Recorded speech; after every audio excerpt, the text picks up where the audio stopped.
Good afternoon, Colonel Country, and welcome to another episode of Colonel's Corner.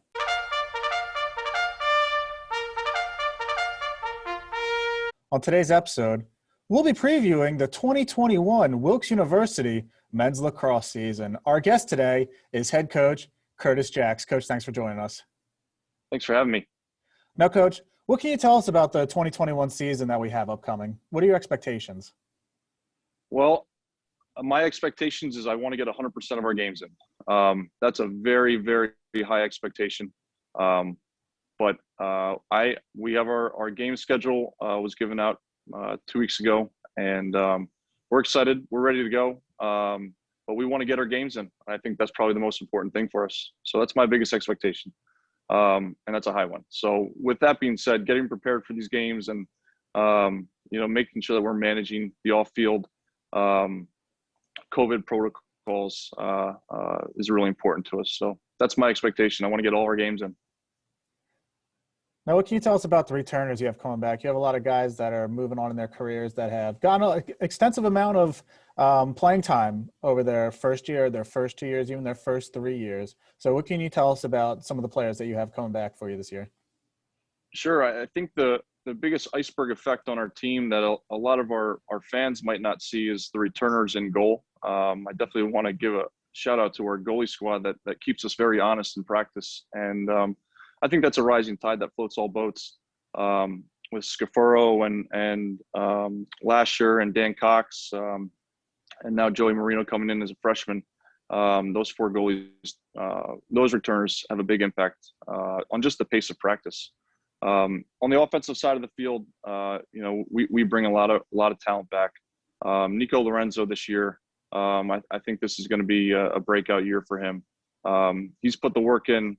He's represented the program in such a great way in the classroom and off the field.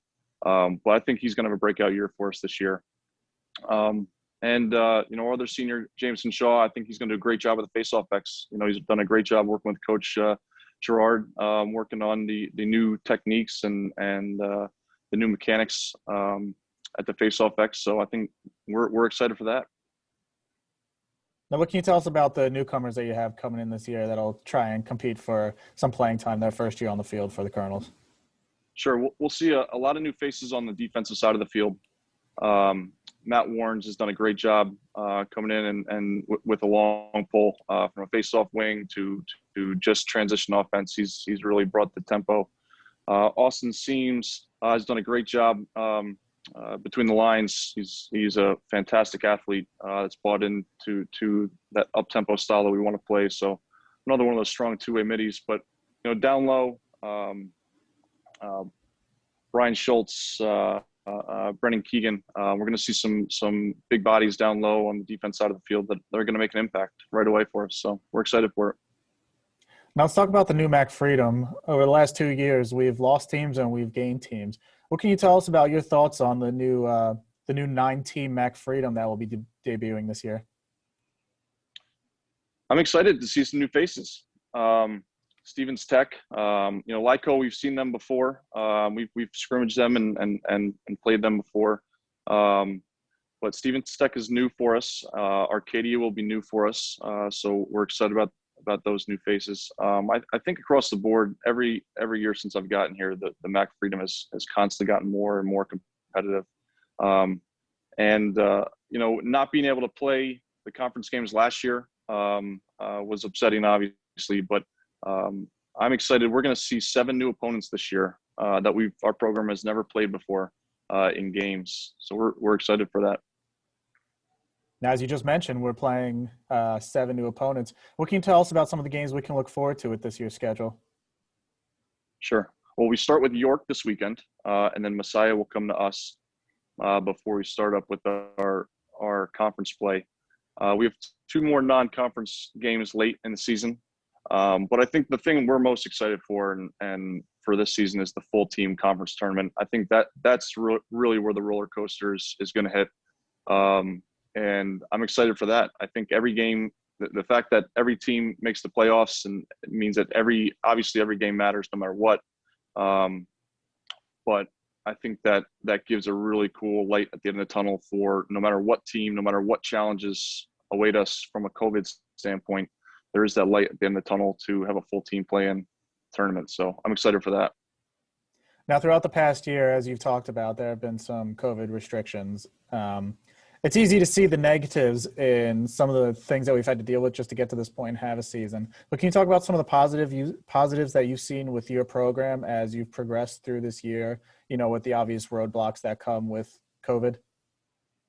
Sure. Learning new ways of communication is difficult and adapting to it. But I think one thing I've learned is that repetition is key. You can't expect one email to get the job done when it comes to communication. So I think communication has probably been the biggest challenge, but it's a thing that we constantly focus on as we're going through our testing protocols and our practice plans and playbooks and protocols. I think the big positive that I can take from the past year being off is, from a spiritual lacrosse standpoint, I do believe in the medicine game. I do feel, we walk away from practice every day feeling better. It feels normal to be out there, and it feels good for our guys. I can see a difference from when they get to practice, from when they leave practice, and I think that normalcy is good. I don't think we take lacrosse for granted at all anymore. I think field time is precious time, and when we are out there, we are locked in. And I think that's been a positive. Certainly you can look at it as a positive spin on it, but I think with all things being said, our guys are really close. It's been all business when we get to practice, and the communication's been great, off the field as best we can. So. All right, Coach. Wilkes University men's lacrosse kicks off the 2021 season this Saturday when they travel to York College for a 1 p.m. non-conference game. Coach, thanks for joining us. Good luck this year. Thank you, Adam.